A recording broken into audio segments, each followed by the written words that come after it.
Muy buenos días, hermanos, bienvenidos a este segmento de Meditación de Befi. En Dios haremos proezas. Qué bendición ver nuevamente y gracias por la oportunidad que nos da de entrar a sus hogares con estos segmentos. Y bueno, hermanos, este último día viernes, vamos a ver sobre esto que estamos viendo, ese tema sobre eso, contra todo pronóstico.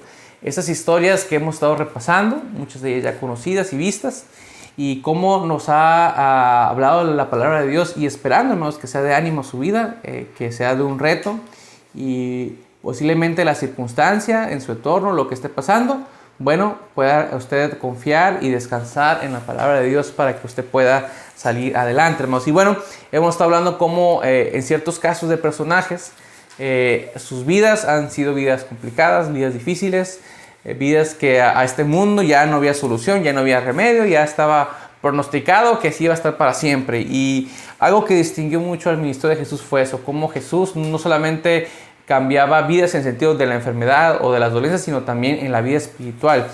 Él se proclamó como el Cordero de Dios que quita el pecado del mundo, y trataba siempre lo espiritual y también la parte física.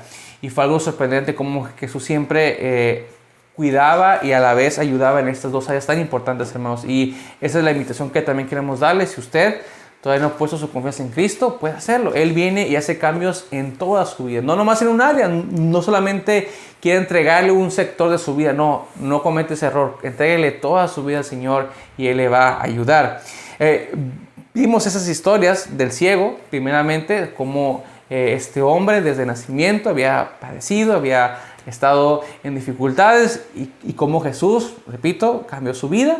Y contra todo pronóstico él pudo salir adelante. Después vimos una historia similar con el endemoniado Gadareno. Este no era ciego, pero sí tenía un problema en el cual vivía en sepulcros, los demonios lo atormentaban, la gente ya lo había tachado de una persona tal vez loca, una persona que estaba fuera de sí. Pero cuando Jesús llega, cambia su vida por completo. Y hermanos, esa parte final de cuando vimos esa historia de cómo Jesús le da esa indicación: ve a los suyos y diles qué grandes cosas ha hecho Dios contigo. Y eso es lo que Jesús hace, cambia para que nosotros vayamos y testifiquemos a otros que miren, ya este mundo me había condenado, pero gracias a Dios que tuve una nueva oportunidad.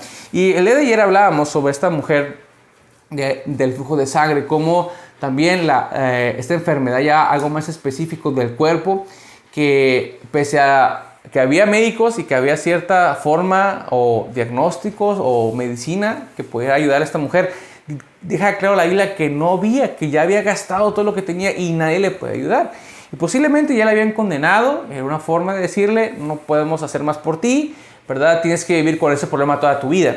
Entonces, qué difícil, hermanos, qué complicado cuando llegamos a una situación así, que no estamos tan lejos de ella, hermanos. Hoy en día también hablábamos el día de ayer sobre estos temas que a veces pasan en nuestras vidas, que cuando vamos a una cita médica y nos dicen que no hay remedio, que no hay solución, bueno, podemos recordar la historia de esta mujer, y contra todo pronóstico, esta mujer se puso en pie, su fe la llevó a ese encuentro con Jesús.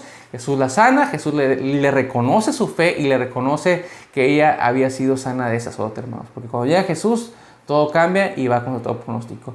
Y por último, hermanos, otra historia no menos importante, pero sí es de alto impacto, hermanos, y siempre es bueno recordarla. Es sobre este ladrón en la cruz. El ladrón en la cruz, ahí en Lucas capítulo 23, hermanos, acompáñenme, Lucas capítulo 23. Y vamos ahí, acompáñenme a partir del versículo 39. Lucas 23, 39 dice: y uno de los malhechores que estaban colgados le injuriaba diciendo: si tú eres el Cristo, sálvate a ti mismo y a nosotros. Respondiendo el otro, le respondió diciendo: ¿ni aún temes tú a Dios estando en la misma condenación? Nosotros a la verdad justamente padecemos porque recibimos lo que merecían nuestros hechos, mas este ningún mal hizo. Y dijo Jesús: acuérdate de mí cuando vengas en tu reino. Entonces Jesús le dijo: de cierto te digo que hoy estarás conmigo en el paraíso. Cuando era como la hora sexta, hubo tinieblas sobre la tierra hasta la hora novena. Y el sol se oscureció y el velo del templo se rasgó por la mitad. Y esta historia nos recuerda que había dos hombres junto con Cristo, ¿verdad? En la cruz. Cristo en medio y con dos malhechores a su lado. Vemos la posición de uno que le reclamaba, que le exigía: bueno, si tú dices ser como esta multitud decía, y como posiblemente él alguna vez ya había escuchado sobre Jesús, dice: bueno, sálvanos a nosotros. Y era una postura tal vez arrogante, que no reconocía su situación, su postura en la que él estaba. Y estaba siendo un poquito tal vez, o había sido contaminado por el pensamiento de la gente alrededor, de la misma gente que lo llevó a la cruz.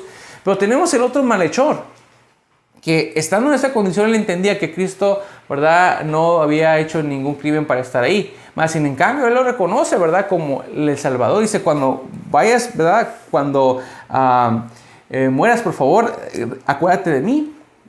Entonces Jesús le da esta promesa y dice, de cierto te digo que hoy estarás conmigo en el paraíso.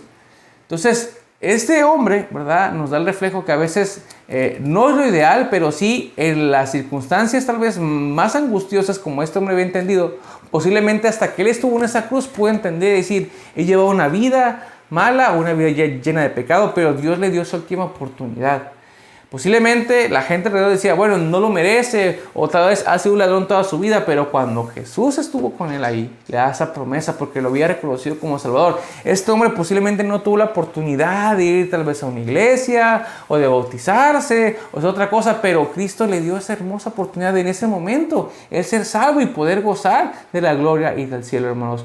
No quitemos, hermanos, esa oportunidad a la gente que está en esa disposición, en esa forma tan apremiante y a veces no es que nos queramos aprovechar de eso, pero es un momento tal vez indicado, tal vez si toda su vida no tuvo esa oportunidad, aún, hermanos, en ese lecho de muerte, en ese lecho de angustia y de pesar, él puede escuchar sobre Jesús y tomar un cambio en su vida. Entonces este hombre estaba condenado a morir como un ladrón, pero a fin de cuentas, ¿verdad?, él fue salvo y un día, hermanos, le veremos en la gloria y gracias a Dios por esa oportunidad que le dio.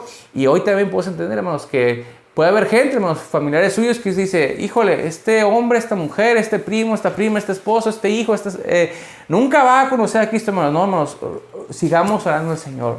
Tal vez Dios quiera dar esa última oportunidad contra todo pronóstico, contra toda cosa, y ojalá sea, ¿verdad?, que también sea con más tiempo de vida para ver esos cambios. Pero si no fuese así, aunque fuera en ese hecho de muerte, nosotros poder llevar la palabra de Dios y decirles, tienes una oportunidad más.